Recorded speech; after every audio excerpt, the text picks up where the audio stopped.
It was great. I'm sure everybody else's must have been pretty good as well. So tonight, in the world of Rotary International, October is known as Vocation Month. As Rotarians, we have dual responsibility of representing our vocation within our clubs, as well as demonstrating the ideals of Rotary high ethical standards in the workplace. The essence of vocational service is the importance of promoting the opportunity to contribute to one's vocational talents to address the problems and needs of society. The objective of the recognition is to distinguish individuals or groups who have embodied the characteristics of Rotary's official motto, service above self. We look to the honorees that have demonstrated excellence in his or her vocation and have performed community service that results in long-lasting value. Programs which support the elderly, the less fortunate, the environment, and most importantly, our youth and future leaders of our communities. To be a Rotarian, we are expected to believe and respect Rotary's four-way test, a statement of business and professional ethics. As an honoree of the recognition, they too must comply with the test.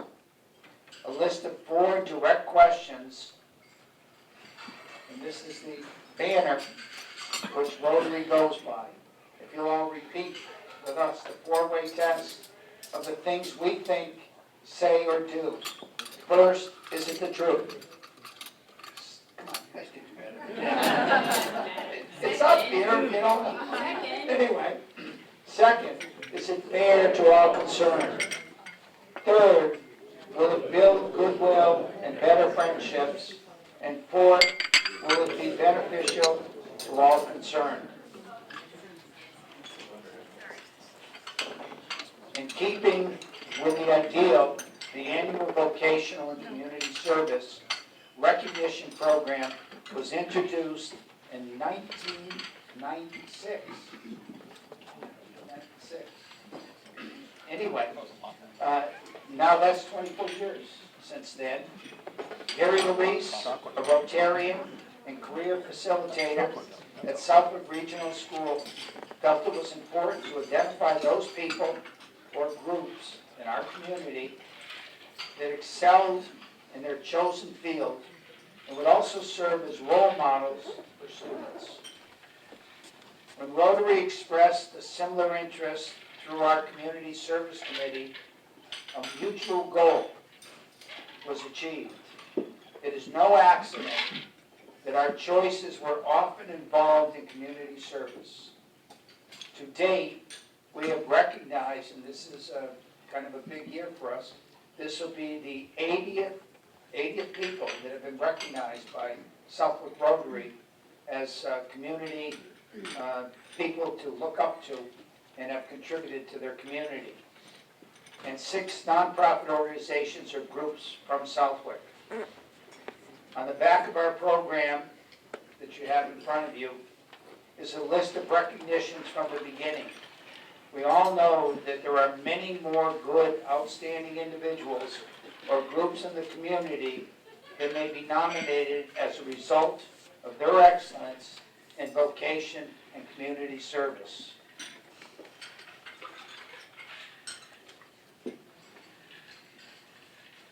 If you have someone that you would like to nominate for a future program, please let us know and their achievements. Also, if you are a like-minded person who believes in giving back to your community, Rotary would love to have you join us. We meet most Wednesdays at Norris. Thank you, Jen. And Jen does a great job for us, giving us food and a great evening to share the things that we want to do as servants of the community of Southwick. Please feel free to join us and share in the satisfaction we feel on nights like this to honor people who have done great things for Southwick. Join us in doing good for our community of Southwick, and the door's open for anyone who wants to join Rotary. We'd love to have you. I want to turn this over now to Ellen Miles, who will introduce us to the recipients this evening.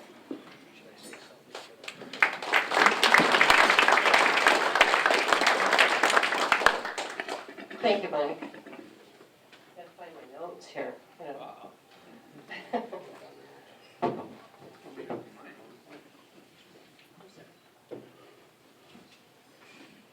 Good evening. Can you hear me?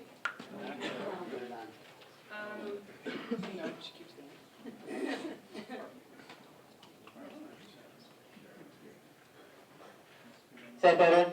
Okay, thank you. Just a week ago, Reader Raves selected Southwick as the best town to live in the year 2020. Something that we should all be proud of. But how did this happen? In my opinion, it is because our people. People who work hard, people who take time to volunteer and make significant contributions to the community that improve our quality of life. We've honored many people, and as Mike said, today we have honored over 80 individuals and 6 nonprofits. As we honor our first recipient, Chief Russ Anderson, he is to be congratulated on his 42 years of service.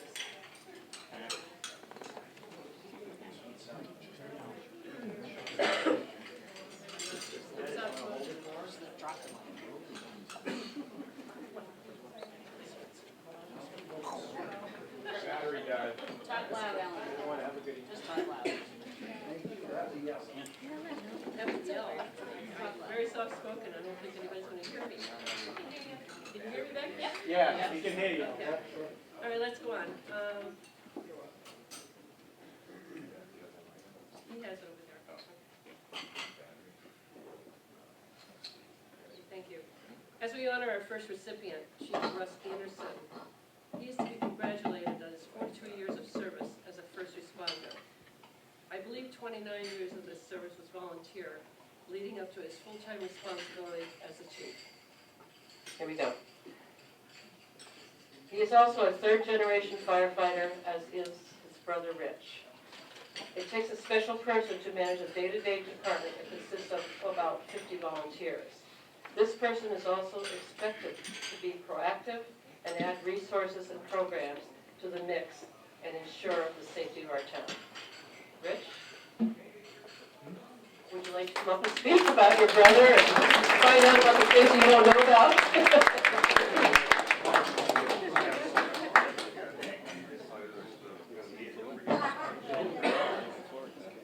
Okay.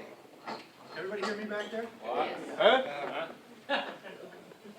Let me apologize in advance because what I'm trying to do here is kind of summarize 40 years of what Russ has done.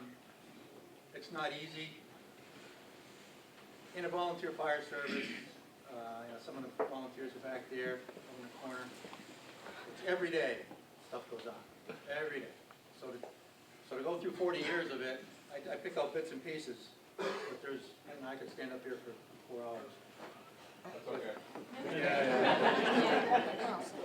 So I'll try to take you through some of it. I may have a little problem with this part of it, but my memory is not as good as it used to be, and stuff gets mushed together after 40 years, The exact time stuff happened may not be the same, but whatever. You'll get the general idea. So anyway, one day in 1977, mine and Russ's dad, came home from the station and asked Russ and I if we'd be interested in joining the fire department. They were having a recruitment drive. Chief Johnson at the time was running it, and they're looking for, especially the members, to see if they had any sons that wanted to join. So we both thought about it, and we had been involved in the department for years at that time, carnivals, parades, you name it. And we'd always been referred to as Elwood's son. That's my know his first name. So we thought about it. We really wanted to join this bunch of guys. So anyway, we did. And let me just take a second. I don't know if it means anything to you, Russ, but when we said yes, we'd join, no conception in the world of ever both of us becoming chief. It was just unbelievable. But anyway, we did. We both said yes.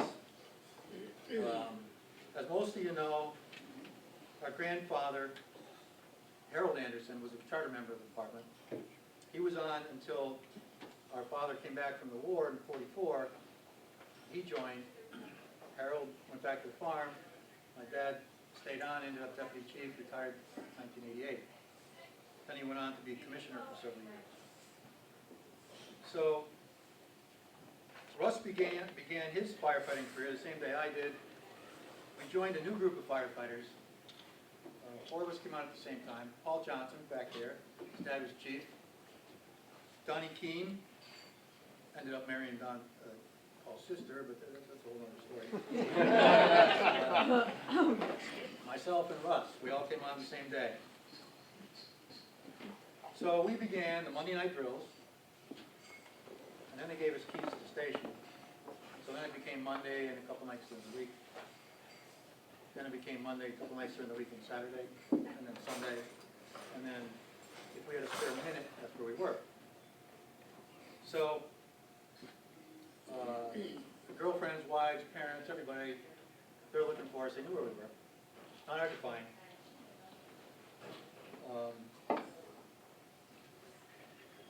Stuff that went on, I remember one thing as I was going through this, I told my wife at the time, about 10 o'clock on a Saturday morning, I said, I'm going to the dump. So I threw the stuff in the car and off I went. That was a Saturday morning, 10 o'clock, I came back Sunday afternoon. That's just the way stuff went. Fire, calls, whatever, stuff happens. So, years go on, various things happen with jobs, families, and all it does. By families, I mean both. Volunteer firefighters, and I know this group doesn't know that.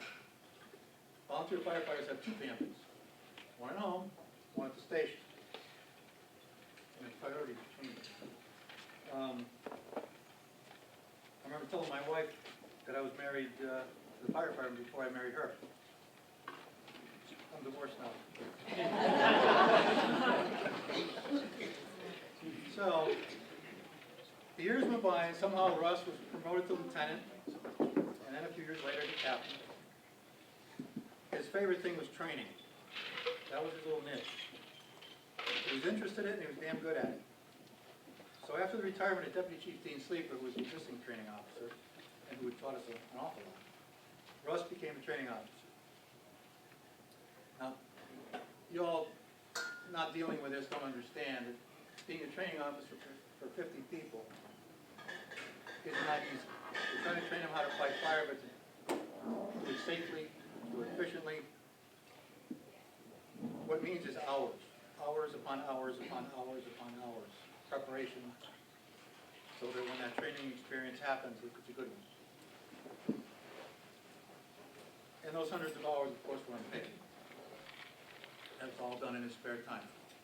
You'll hear that more. So sometime in the 80s, I don't know when it was, someone floated the idea of a new station. It might have been him. So now research has got to be done. How do you build a station? Where do you build it? A million different things. So he started working on that in the background, and by that time I think I was deputy and down the street. So he'd update us as he went. And we had no training space. You know, the trucks were being parked out in the bus garage. We pushed out there because it was all we could go. The only place we could go. We had no training, we had no offices, we had no phones, we had nothing. I think we had one chair. But, so we used the Firemen's Association building that they had built as best we could, because we had nothing else. So anyway, times were busy in Southwick. Through this period, somewhere in this period, there was the Crooker phase. I know there's a table right there that knows all about it. what it meant for the fire department was a lot of arson fires, building fires. What it meant for the police department was a whole other thing, and how they got through it, I don't know. But what was done to them and their families was just absolutely unbelievable restraint on part of the police department during that time. I know a little bit of it. There's a lot more. So anyway, what it meant for the police or the fire department, we saw during this whole time that we needed some arson investigation, some fire cause determination investigation. At the time, we relied on the state fire marshal's office because most the volunteer fire departments, they don't have an arson squad that can respond. So the state fire marshal's office, through the state police, provide a trooper. At that time, it was Mikey Mazza. Still is, and we'll several others.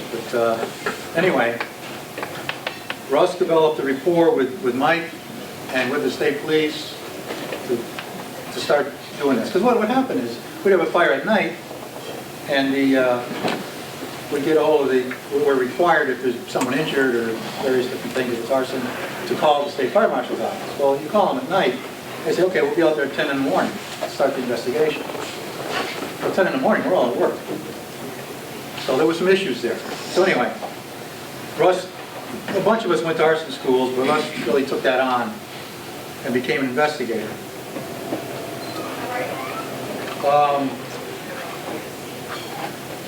So that took, more hours, training, unbelievable. So anyway, at the time, Southwick now is growing from a house, or a town where there's a new house being built somewhere. And it went to, now there's a street being built, full of new houses. We just went kind of boom. Well, all that requires inspections, requires, all the stuff that goes with it, permits, that whole thing. So we had to up that whole deal. Russ took that on. The rest of us kind of sat there with their feet on the desk, but anyway. So that was going on, the fire code inspections and all that stuff went on. Again, hours and hours of spare time. That's when it got done. We had no permanent people at that time. So stuff happens between fires. That's all that we're talking about, but you also have to go to fires too. So one that sticks out in all of our minds is one up on South Loomis Street, where we had a major building fire going on, and there was a collapse on the east side, and Russ and 3 other firefighters got hit with a large beam. One of the guys would probably be dead today if his helmet, which was a good helmet, thank God, ended up in pieces, protected his head. He wouldn't be with us anymore. But there was 4 people hurt, and that just shows you the stuff that's going to go on. That's why you have to train. It's all tied in. It's all tied in. So once that happened, Russ always seemed to be involved in gear purchasing. When you go through something like that, that's what happens. Now Russ, a little side note, and I can tell you how Russ's mind works. Glad you can. I've got a couple of wines, so. We used to go to Saturday night parades for years and years and years and years. And there was one in Ellington. You remember this one? Yeah, you will. Shrimp. So we used to go down to Ellington. It's a beautiful little town in Connecticut. We'd go for the parade, and as you march down the parade route, there was this one house that was having a house party every year. And when we got there, they'd come out and they'd give us shrimp. And we stood there, for a few minutes, and then, off we'd go. So we did this happened for years. So now all of a sudden, our Firemen's Association changes our date of our carnival, where it's going to coincide with the Ellington parade and carnival. So we weren't going to be going the next year or after that. So last year, Russ comes up with the idea, we're going to give them a plaque. So anyway, that year we walked down the street, and when they came out to give us the shrimp, we stopped, and Russ presented them to the family with a plaque. I'm sure they still have it in a prominent place. I think they're crying. But that's how he works. And you can see that in the other things he's accomplished over the years. So, momentum grew for the building of a new station. It had to be designed because we were going from what we had, which was 3 bays of equipment and like a chair. So it had to be that to what you see today. So that, again, is hours and hours and hours and hours, going around looking at other stations, all that stuff. So it gets funded. Well, let me go back a second. Most of you probably don't realize, when we decided we needed a new station, from the time we realized it, and everybody agreed, by the time we moved in, it was 14 years. So this is not an overnight thing. So now the station gets funded. The selectmen had gone to work. There was various other departments that needed their quarters filled up. And so the selectmen designed a process where all 4 of us would be taken care of. So that was great. And so now they appoint an architect. Well, somebody's got to work with the architect. Okay, off he goes. More hours, more time. But it would serve him well later. So the station gets built.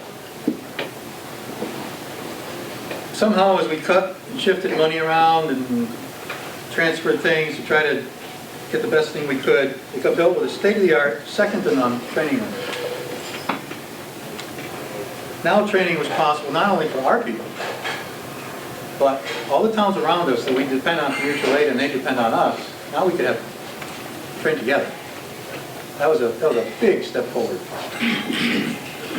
So, forever, we've always needed EMTs. So at this time we started, because now we got a new training room, we got EMT classes. Have them right here. We used to go to town for all that. So we started having an EMT class, and 2 nights a week, Saturdays, and several months. So Russ wasn't involved in EMS, but he started spending a lot of time near the class. I thought he was just protecting his precious training room. But, and I noticed he seemed to take a liking to one of the students. Next thing I knew... No ethics issues here. No.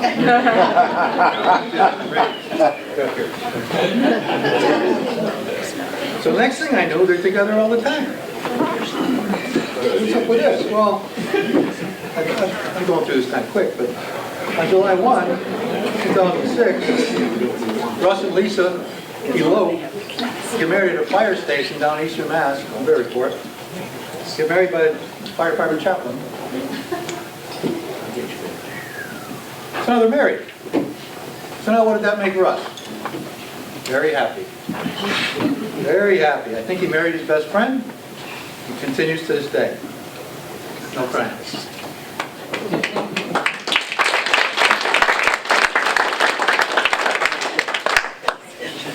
So all this was going on, and again, this is months and years ago. All this is going on in some of his spare time, which apparently he had a lot of. He noticed an ad for fire chief in Town Granby, Mass. So on a lark, he just threw in an application, said, what the heck? And fast forward several months, interviews, rigorous assessment process, and guess who they got hired? All right, so now he's moving to Granby to a new house with his new wife, but he's got the easy part. Chief Morris and I now had to backfill all Russ's duties. That was not easy. So in Granby, unknown to him, he was walking into a hornet's nest of issues. Several problems, none of them easy fixes. But he worked through them, got the department back on track, because Granby's personnel were top notch. One issue was their station, long outgrown, just like it was here when we built it. So with the help of those same good personnel in Granby, they built a whole new station out there. They bought some trucks and all this stuff too. And the station had a training room. Also in Granby, he had bought a new house in the Mesa. When he wasn't doing anything at the fire station, he turned that in from a single family into a double family and moved Lisa's parents, aging parents, in there. So now he had both of them all in one place, and Lisa worked, taking care of them during the day. So that's pretty good. So while he was chief in Granby, I got a couple of bullets here. I'm sure there was 100 more, but I don't know how much time we got here. He became an emergency medical technician. Now, for those of you who don't know, that's a year. By the time you get done, it's a year. He earned his Massachusetts Chief Officer certification. That's not an easy thing. Completed his Fire Service Commission credentialing. Credentialing is when you have to document your training, your experience to a certain level. Of course, he did. Probably took him a couple minutes to do that. He was on several regional safety committees, served on the board of directors for No Fires. That's a juvenile fire center intervention program for the Northwestern District Attorney's Office. So then, fast forward, spring of 2016, the current existing fire chief here in Southwick at the time, so wonderful, wonderful guy. He got old. Smitty,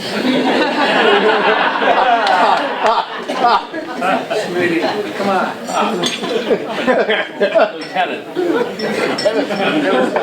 Never stop. So he pretty much got old, and they were going to put him out the pasture. So the selectmen became a natural search process. Was debated about it, should I put in for it, should I stay in Granby, they've accomplished so much, everything's cool. But he submitted an application, coming back to his hometown, I'm sure it was a big role. Guess what, he gets hired.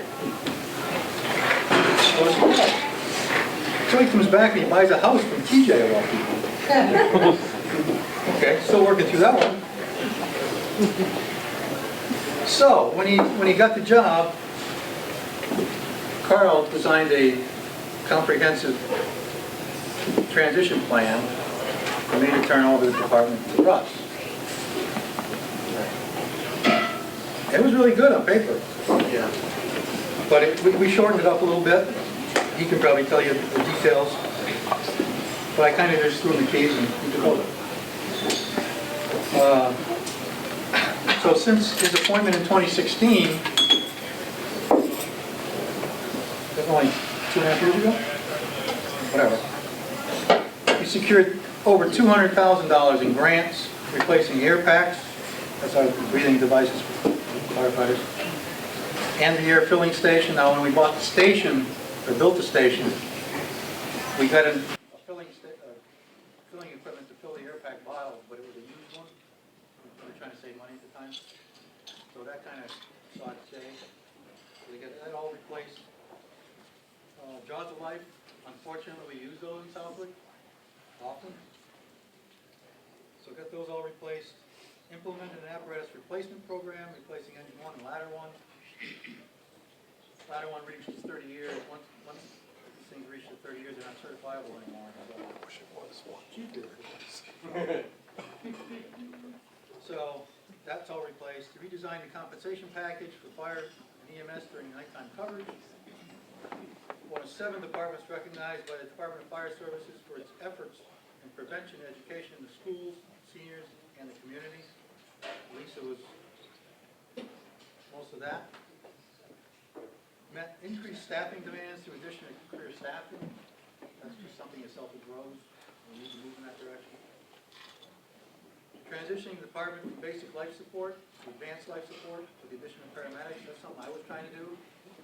We got it done with the deputy's help. Great. So the deputy got it done with his help. I don't know, one of the two. Yeah. Served first vice president of both Western Mass Chiefs and Hamden County Fire Chiefs Association.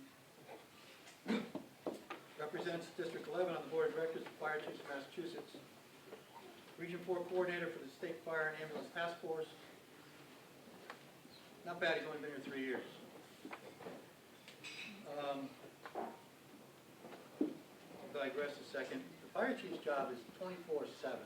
You don't realize what you're into until you get into it. You have to pin the badge on. You're responsible for 50 people every day, no matter what they do. Every day they get into potentially life-threatening and life-saving situations. It's not easy. Every time you hear a siren, the drilling goes up. Have I trained them? Have I prepared them? What's going on? Who's on duty? Blah, blah, blah, all that stuff. And the police chiefs are the same. It's not an easy thing. So I'm thinking, and I could have doubled or tripled this. Yeah.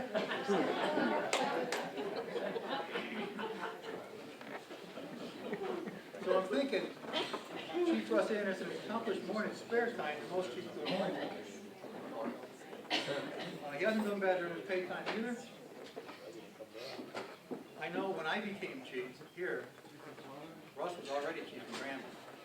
Now I could have gone to a lot of areas, very good chiefs. But I really didn't. I just called him.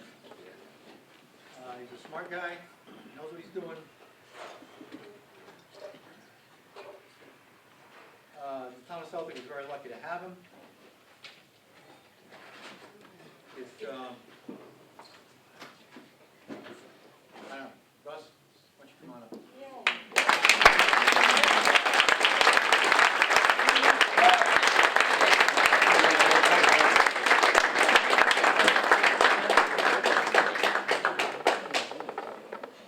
I only have a 4-hour speech. No, We're out of here. this whole thing's a little humbling, really. Not retired yet. I still got a few more years. I just want to acknowledge the firefighters in the back row here, way in the back.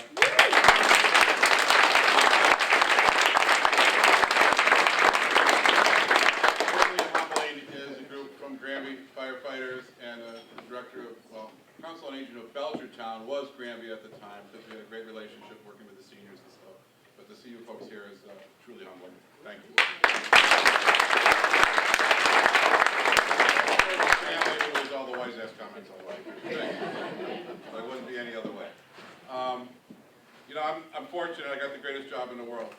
And when you start talking about community and what the Rotary does what we do in a lot of ways. And if you're in the fabric of the community and you're trying to do the best you can, obviously we deal with some horrible times and we try to make the best of it, just like the police do. It's a tough job sometimes, but it's also the most rewarding as well.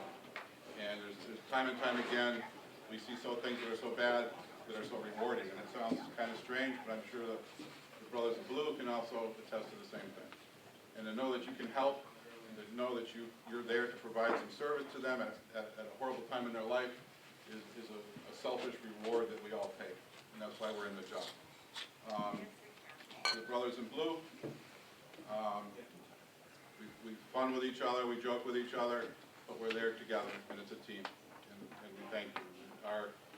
Our jobs cross paths so many times now. It's crazy. When I first got in this business, like they said 42 years ago, Rick talked about, why did we join? Well, he forgot the part about there was beer in the soda machine. And we've come a long way from that, and truly, whether you're a call force or whether your career, it's a true profession, certifications, it's changed a lot in 40 years, obviously. But with that said, when I first started, there was no hazmat, there was no hazardous material, so I guess we just drank and smelled and all the crap that's out there. When we got in this business, there was no active shooters, there was none of that with our schools and our issues. And we work with the schools now all the time to try to train and practice for some of that stuff. The world will always change. Emergency services will always be part of the match. Shut your damn phone off. And I just, again, I'm honored today to be recognized for that. That's great. Congratulations to the other recipients. Go Yellow Team. Thank you.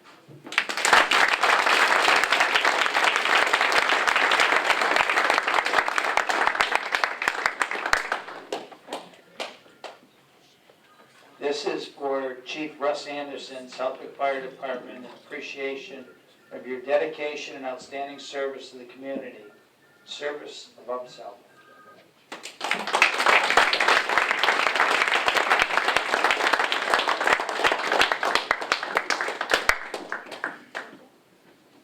I think I'm going to be here until midnight. That was a good story, though. Great.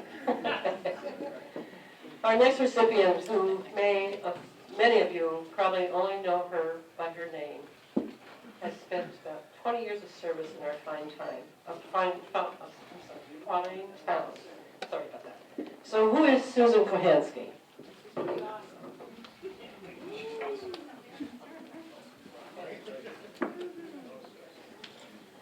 Born Susan Mary on September 6, 1963, to Tony and Hank Kohansky in a Michigan city known as Escanaba, which is located 333 miles straight north of Chicago via Route 41.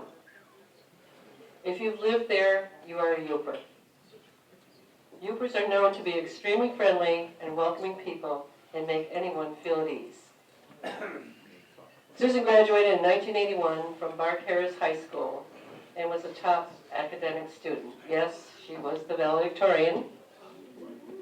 Wow, right? Okay, with a grade point average of 3.811. It would have been a 4.0 if it hadn't been for driver's ed and typing.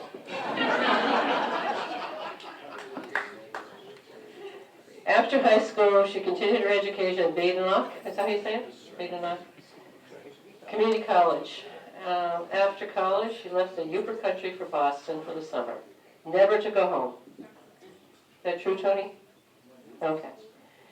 Her dream was to enroll in the Boston Architectural Center to expand her skills in design. It did not work out quite the way she planned. However, using pencils and slide rule skills she learned in high school and college, she became a self-taught kitchen and bath designer. After a few years, Susan relocated to Western Mass and worked for Kitchens by Herzenberg for 25 years. At this time, she started her own design business known as Susan Kohansky, CKD. In addition to her amazing design skills, she holds a construction supervisor's certificate from the Commonwealth. And if need be, by the way, Reg Anderson, I don't know where you are, she could build a fire station. Where was she? Right here in Southwick at the time, I think, I don't know. She's a twice recipient of the CKD contest for excellence in kitchen design sponsored by the Maytag Corporation and Wilson Art. By the way, if you have the opportunity to see her work, you will want to go home immediately and update your kitchen. With regards to community service, Susan has chaired the Southwick Cultural Council for 16 years. From the start, she was diligent in making sure that the fine art show created in 1998 would continue to thrive. She strongly believes cultural activities promote excellence, education, diversity by including the arts, humanities, and sciences that foster a rich cultural life for our community. The local show is known to be one of the best art venues in northern Connecticut and western Massachusetts. In addition to fine art and photography, the show now includes musical performances, demonstrations, dance, pottery, woodworking, and more. With regards to other programs, the council has offered experiences such as making limoncello. Remember that? A grain alcohol you couldn't buy in Massachusetts. I remember that. Puzzle contests and travel programs. The council also introduced a theater group known as Southwick on Stage and held several live theater performances, casting local actors, community civic leaders, and active residents.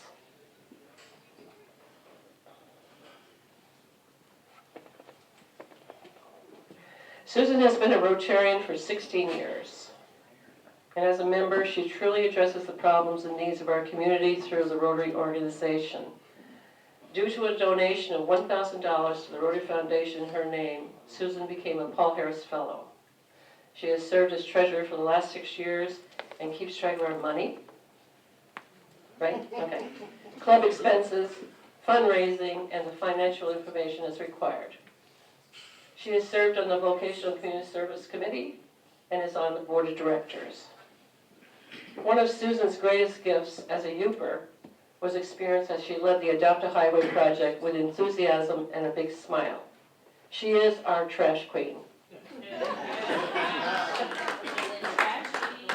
After all, who wants to get up at 7 a.m. on Sunday morning and venture out to pick up trash along College Highway? She made it good for us. Families are her most important asset. Her boys are number one.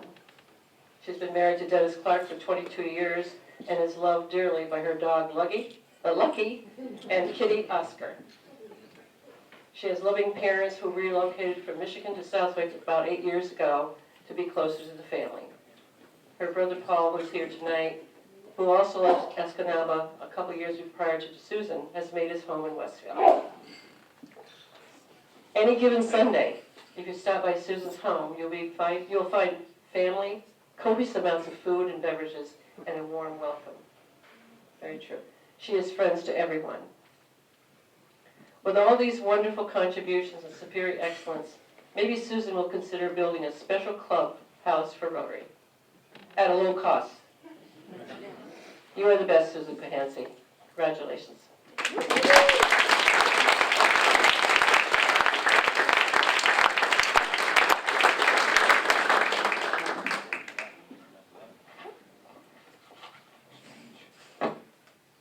Thank you, Ellen. That was quite kind. And thank you, Rotary, for nominating me and voting to honor me with this award.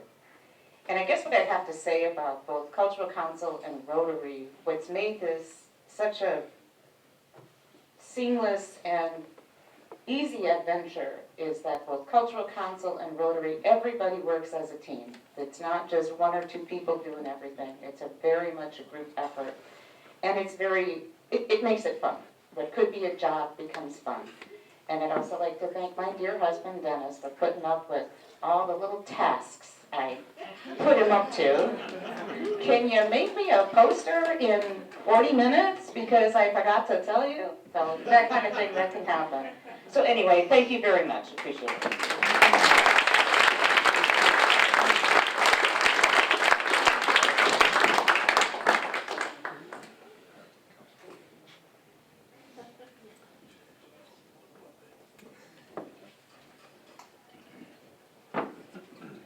Okay, as we move on, Alan Slessor.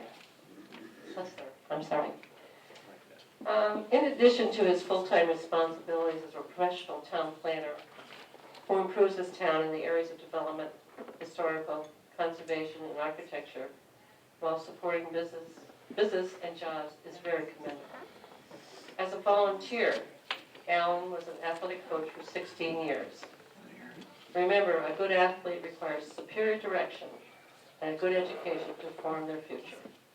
I'd like to invite Dennis Clark. Come forward. Thank you, Ellen. I'd like to thank the Rotary for this wonderful event and all the other wonderful events they put on during the year, and for giving me this fantastic award. I really appreciate it. Not for me. I'm sorry about that. Yeah. I'd really like to thank Joe Didi and Alan's wife for getting Alan involved in this project, this endeavor. I've only known Alan for 7 years, short 7 years, worked with him, but he's been a pleasure to work with. This man has helped me every single day for the last 7 years, no matter what the issue is, planning, conservation. Just people come in that are upset, he's able to calm them down and to get them to understand that we're out there to help them. Alan's probably the most helpful person I've ever met in my life. He just loves helping people. And I'm glad he decided not to go with his career of a professional bowler. It was one of his first things, is race car driver, pilot, engineer, amongst just a few of the things that he's done in his life. Because I've only known him for 7 years, but it's been a real pleasure to work with him at Town Hall. And almost every week, somebody will come in and say, Alan, oh yeah, he coached my daughter, he coached my son. And he knows so many people in this town that he's helped out. I was sticking my neck out when I decided to nominate him for this award because I didn't want to lose him as a friend. I know he's such a humble person that he doesn't like to take any accolades or any kind of acknowledgement for what he's done, but he absolutely deserves it. I'm gonna have his daughter speak for him. Yeah. Thank you. Thank you very much, Kayla and Darcy, Alan's daughters. Good evening, everybody. My name is Darcy Saltmarsh, and I'm Kayla Slessler. And no, we are not twins, but we are Alan Slessler's daughters. At the time, back in the early 90s, I'm pretty sure it felt like torture having our dad as our coach. But looking back now, we realize we are two of the luckiest girls. Our dad coached us from instructional through the rec center and on to travel teams in soccer, basketball, and softball. If they needed a coach, he did it. If someone needed a ride, that minivan picked them up. Not only was he a coach, he was a role model and a second dad to most of our teammates. He has the patience of a saint and a heart of gold. Not only did he teach us how to play sports, he taught and instilled in us and our fellow athletes how to be team players, persevere, and to always have fun. We grew up at the rec center. The snack shack, the ball fields often fed us dinner. Those hot dogs, teeny drinks, and Bazooka Joe gums were our entertainment as we watched our dad ump baseball games and softball games. All his time spent with us, coaching us, providing support and guidance on and off the field has shaped us into the people we are today. Congratulations on being the recipient of this award, Dad. It's well deserved. Don't worry, Southwick, you can still find our dad on the sidelines. Now you can find him cheering for his grandkids. Congratulations, Dad.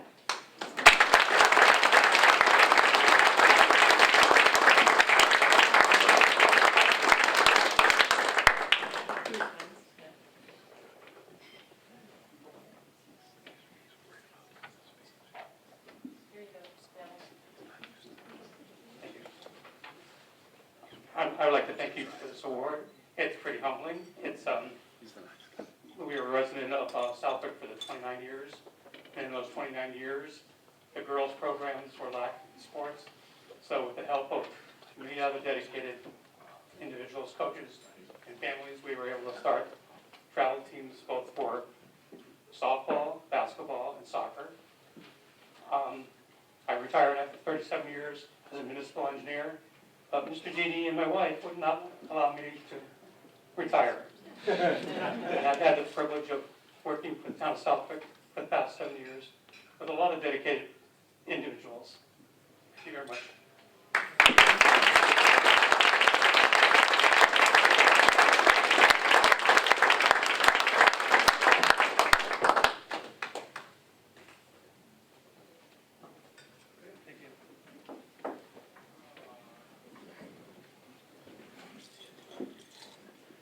Our final recipient tonight is Officer Michael Taggart.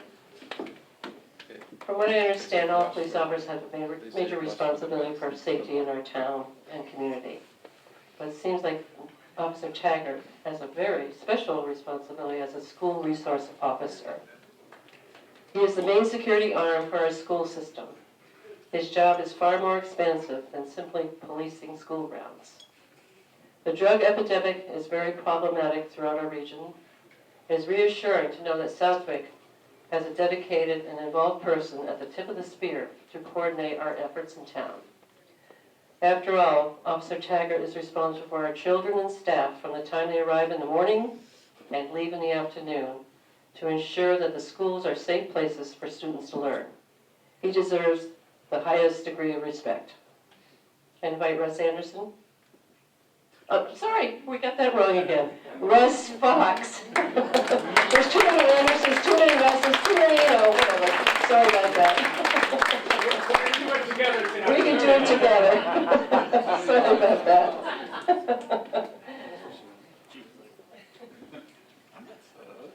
I'll try using the mic, and if that doesn't work, I'm going to ad lib.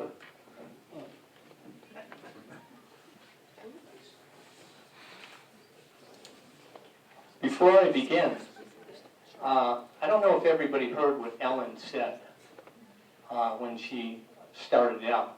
Last week, the town of Southwick was voted by Rita Reyes the #1 community, town or city in the Pioneer Valley #1. And I think there was over 73,000 voters. So I think this community should all be very proud of that. And I think it is because of all the volunteers in our community.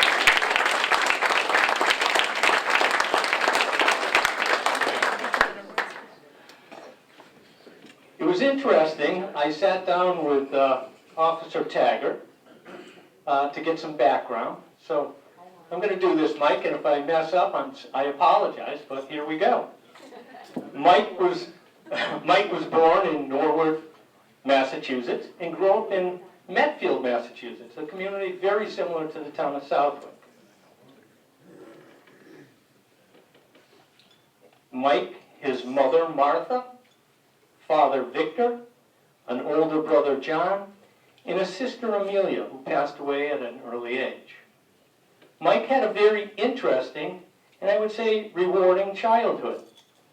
He did the usual activities, including playing soccer, but became active in his church youth group. This led Mike to volunteering to help with building in the Dominican Republic, helping with special needs students at his high school, and becoming a deacon in his church at the age of 14. Mike had always wanted to be a police officer, so he became a criminal justice major at Roger Williams in Rhode Island.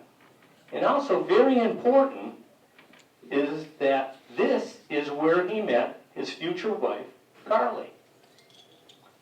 During college, he interned with the Portsmouth, Rhode Island Police Department, and upon graduating was offered employment and would spend the next 4.5 years there. When his wife, a Ludlow native, was offered a teaching position in Ludlow's school system, a decision was made that this would be the place to raise their family. Mike was very fortunate to land a position in the town of Southwick Police Department, a position he has served in for 12 years as of October 1st of this year. Congratulations, Mike.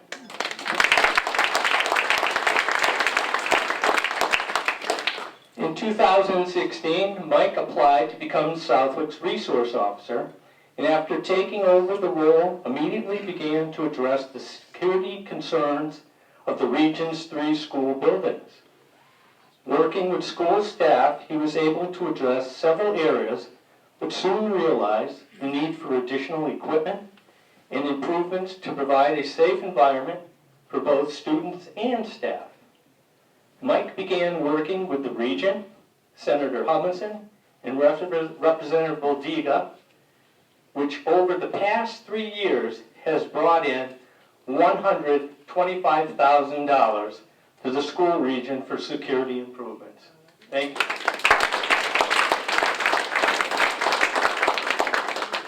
This has allowed our schools to add additional cameras, radios, go bags, and security enhancements for entering school buildings. Mike has also been involved working with the school and being proactive in addressing issues before they become major problems. Working with the school health department, civic classes, interacting with students, and even reaching out to younger kids by reading in classes at Woodland. Mike's actions has helped to improve the communications between our schools and the Southwick Police Department. These actions help to improve dealing with illegal drugs, behavioral issues, and very important, response times. Mike is a member of the School Safety Task Force, working with the state police and other resource officers, addressing an ever-changing number of challenges facing our students and staff. Mike is also working on security at both the Southwick Town Hall, the Southwick Public Library, and is helping to implement medical safety features at our DPW. The importance of a school resource officer cannot be questioned in the times we live in. Mike has dealt with numerous issues from safety at school to making sure a student is also safe in a home environment. Medical emergencies can happen at any time, and Mike was involved with a very serious one involving a staff member. The quick actions by Mike and others at the school helped to avoid a tragedy. Just recently, Mike had to deal with the worst, the murder of a Southwick student. The role of a resource officer is very complex and demanding position and requires a special officer. I would also like to add that Mike doesn't always stop after his shift is over. Like many of our Southwick officers, he goes that extra mile. An example will be the staff member that Mike helped save. Mike and another officer went to that individual's home and helped with yard work while that person was on the mend. Another example is a personal one to me. Mike was there to assist my daughter Julia when dealing with the notification of the death of a family member while she was at school. Knowing that Julia should not be driving while upset, Mike made sure her car was taken care of and Julia safely home. Thank you, Mike.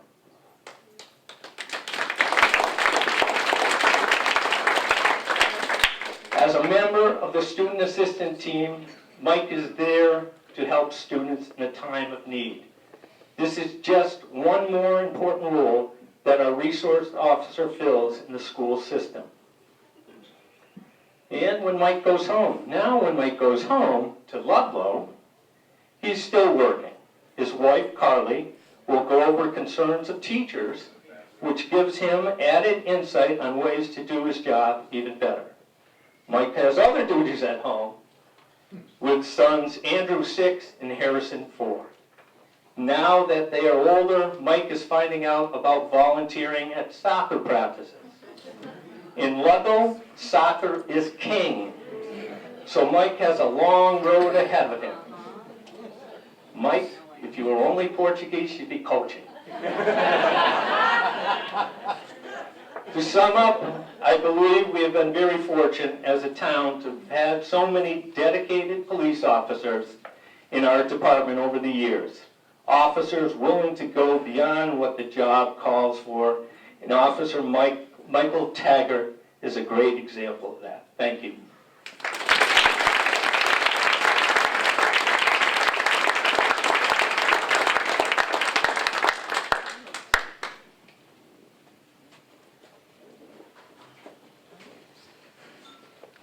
Thank you, Mr. Fox.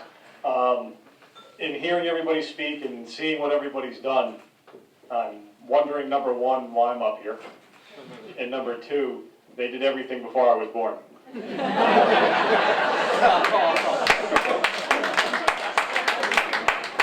I digress. Russ, you're not wrong. I walked on the field the first day of my son's soccer practice, and I was told by a gentleman that did not look Portuguese enough to be on that field. But one of the first things I do is all the veterans in the room, can you please stand up and be recognized? Veterans.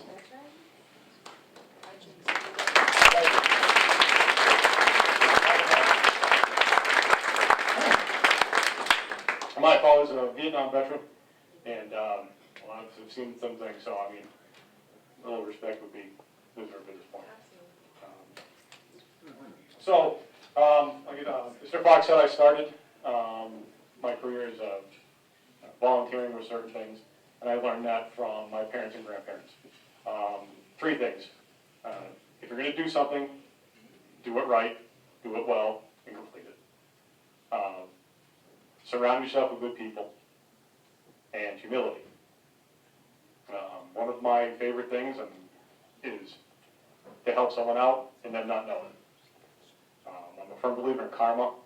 I get most of the satisfaction from that. We had a member of our church, his wife passed away, and while she was sick in the hospital, we went by his house and I looked over and I was like, that's weird, his lawn was way too long. We might see a trend because we did that with our teacher here. But I went back and I said, I loaded up some tools from my dad's toolbox that would always go missing. Sorry. Trailer, and the lawnmower and everything else. And I went back and I parked across the street and went to start the weed whacker up, and he was driving out of his garage. I was like, busted. But he didn't notice me. He went the other way, went to the hospital, repaired everything that he needed repaired, mowed the lawn and left. And he called the church, said, hey, does anybody know who might have done this? And the secretary at the time was one of our family friends. She said, you might want to try that house. And so we called my mom. My mom goes, Michael. It was never Mike. And I knew I wasn't in trouble because it wasn't my middle name. And she goes, well, you know who mowed Mr. Ritchie's lawn? I said, that was me. And this man kept his lawn immaculate. We had soccer games at a park across the street. Everything was perfect. And he was so pleased. And just to be able to give him that level of appreciation and happiness for that one day after all the stuff he went through is what makes it worthwhile. So I met my wife, Carly. She's the reason, she actually deserves this more than I do. She puts up with me. She works just as hard. It's harder to stay home and deal with kids, as everybody knows, than it is to go to work. I get a break every day.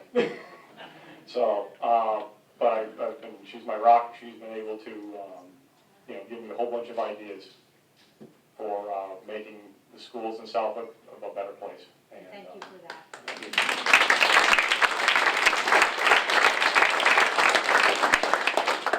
So I'm in between you and getting out of here. So one more short thing is, when I first came here, I took the time to get to know a lot of people because it did remind my hometown. And I'd go around and speak with some of the old timers that were retired police officers and stop at Salmon Brook and meet some of them, Walter and Tom and all of them. And I found out everybody has a scanner. So, and that kind of burned me because that introduced me to Charlie Dunlap. Charlie Dunlap so eloquently handed me the phonetic alphabet. And I won't tell you what the note said that he handed on. So he doesn't like the word Newport for November. And when I returned from our honeymoon, I took the chance, and I know he'd be listening, and I stopped the car with the plates CD in it. And does anybody know what I use for CD?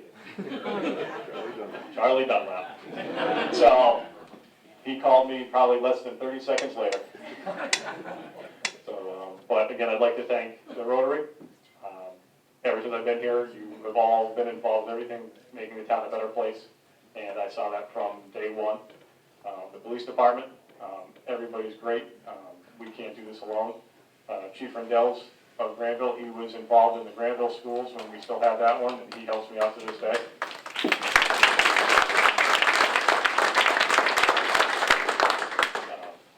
Chief Riccardi back there, he's the one that picked me. He didn't have to. Chief Finley puts up with me stuff.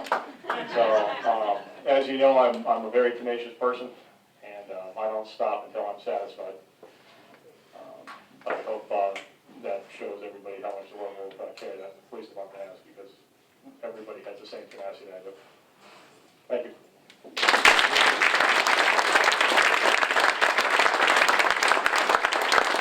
Thank you, officer. We're going to have a picture here.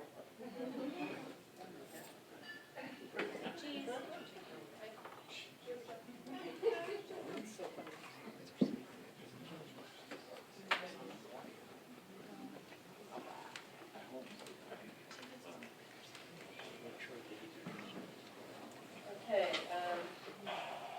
where are my notes?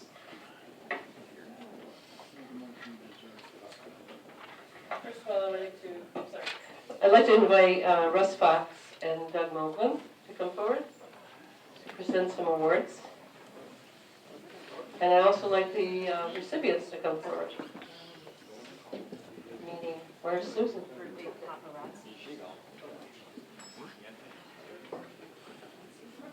Alan?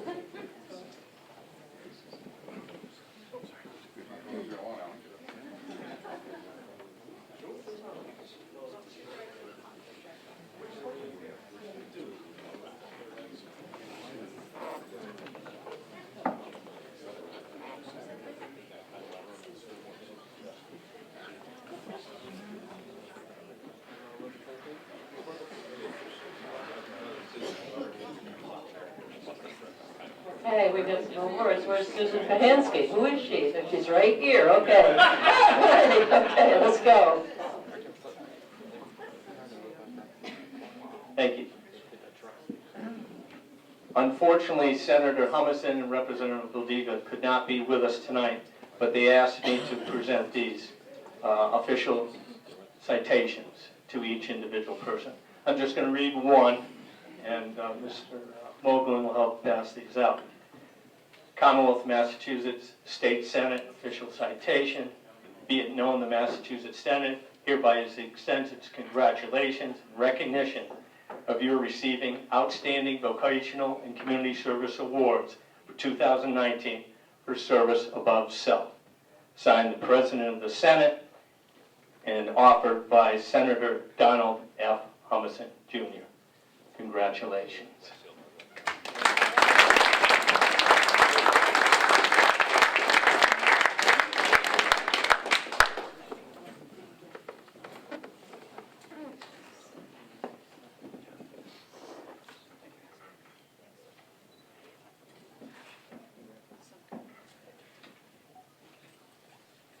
And the next is another citation, Commonwealth of Massachusetts House of Representatives citation.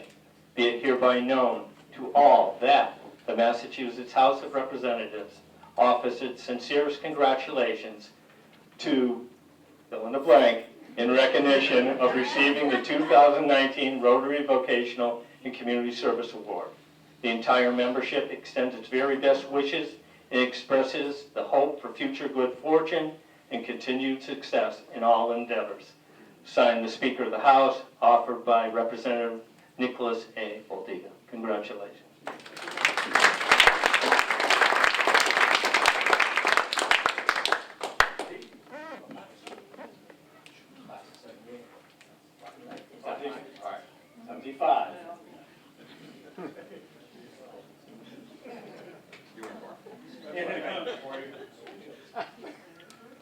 Ellen? Oh.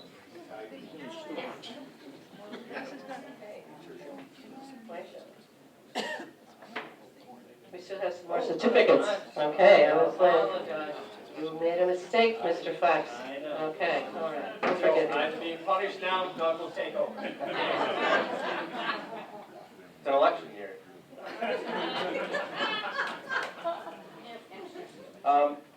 As Ellen mentioned and Chairman Fox mentioned, Southwick's blessed. We were awarded the best place to live by Rita Raves, but most of the people in this room kind of already knew that. And I'm glad to have that validated. And I think one of the big reasons why this is such a great place to live and work, and I'm blessed that I'm able to live and work in this town, is folks like this and organizations like this that contribute and give back so much to the community. And while we were going through some of the nominations, and then again tonight as each of the recipients were introduced, I learned a whole bunch of new stuff about these fantastic people.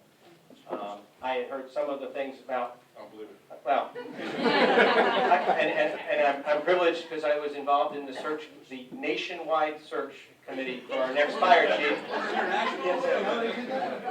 There was one Canadian in there. After a nationwide search, we hired the chief's brother, and I'm worried how that's going to play out, but what just an awesome decision that the town made in that regard. Susan, I know we don't work very much together, but I've known what you do, I see what you do, I learned even more tonight. Fantastic. Alan, you and I have worked together for 5 or 6 years on the planning board prior to me changing roles here, and when I read your nomination and learned some of this stuff, even I was amazed. And I know we used to kibitz back and forth about rec center basketball and the woes of coaching the team, but I had no idea. And Mike, you know, I know what you've done up there as the SRO and what you contribute to the Southwick Police Department, but I had, again, just fantastic to learn more and more about these people and what they give back to this town. And it's truly my honor and privilege to present each of you with a certificate, and I'm only going to read one of them. To thank each and one of you for, with a certificate of appreciation for as a recipient of the 2009 Vocational and Community Service Recognition granted by the Rotary Club of Southwick, and recognizing the contributions that you make on behalf of yourself and the organizations you represent or work for to the town and to the lucky people that live here and work here. So thank you very much, and Russ, you could help me out with this. I have some. Again, thank you.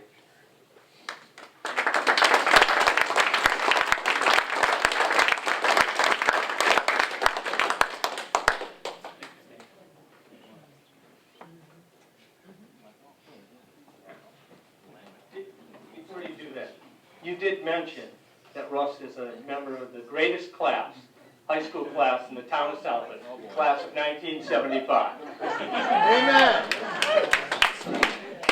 Is that true? What were you doing in 75? Hey, Dad, what was I doing in 75? While I got the microphone real quick, you're all talking about us, but I've had the privilege, or not so much privilege some days, of working for other towns. And coming back here, there's always talk of things, there's always, you don't know what you're getting into. But I have to say, whether I'm working with Alan or the police department or conservation or whatever, if I'm missing someone, it's not on purpose. Every department has been top shelf, professional, and while we don't agree some days, we move forward for the betterment of the community. And that is a privilege in my position to know that I can accomplish what I can accomplish because of you folks, whether it be all the selectmen, Carl, etc., department heads, have an open ear and an open mind to move forward for the town. Thank you.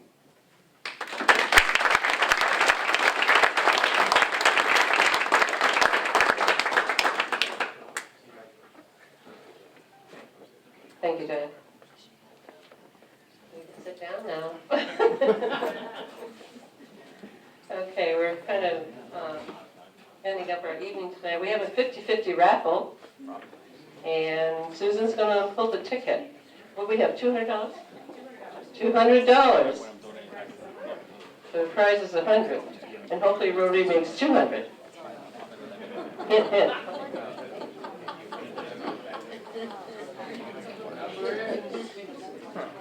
844-455.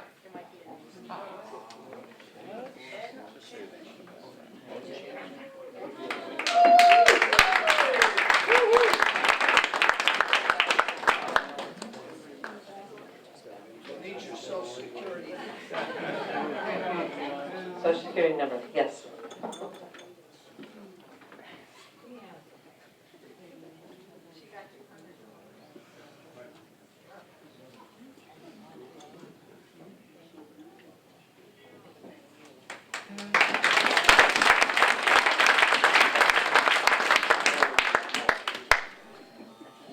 Okay, thank you very much. I have a few thank yous.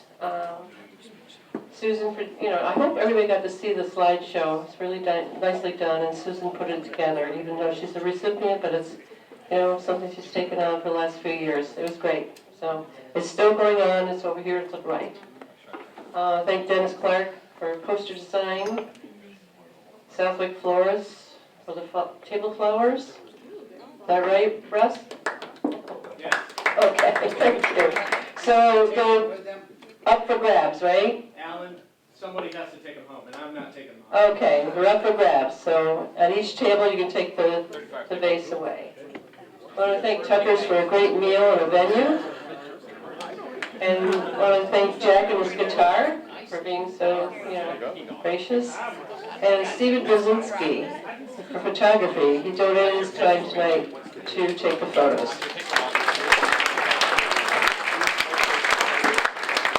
Other than that, unless somebody else, sorry? I'm sorry.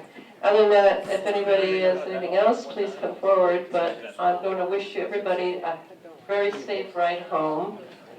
You're all welcome to congregate in the bar if you wish. And because this is a formal Rotary meeting, I'm going to call for a motion. Second? Done. Have a good year. We'll look forward to seeing you next year.